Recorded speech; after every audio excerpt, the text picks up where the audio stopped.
तर मालेगाव महापालिकेच्या महापौरांना शिवजयंतीचा विसर पडला असा भाजपनं आरोप केलेला आहे। इस्लाम पार्टीचे अध्यक्ष महापौरांचा भाजपाकडून निषेध करण्यात आला। टिपू सुलतानचा उदो केल्यास काळं फासणार भाजपनं हा इशारा दिलेला आहे। छत्रपती शिवाजी महाराज जयंती असताना साधं त्यांना माल्यार्पण करणं, अभिवादन करणं त्यांच्याकडून झालं नाही, ही अतिशय निंदनीय आहे, खेदजनक आहे। महापौर यांचा तीव्र शब्दात निषेध करतो। या पद्धतीनं यांचं या मालेगाव शहरात आम्ही चालू देणार नाही।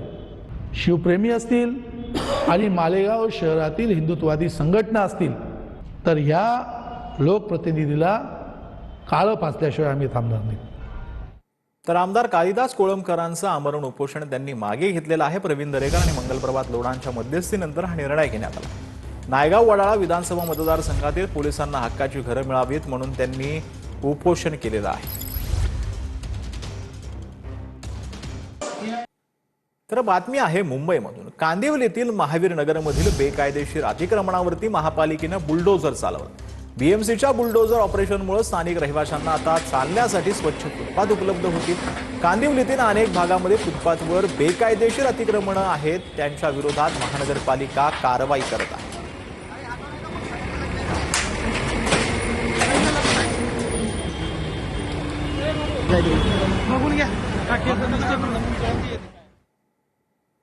तर परळीतील लाचखोर तहसीलदार व्यंकटेश मुंडे एसीबीच्या ताब्यात आलेले आहेत।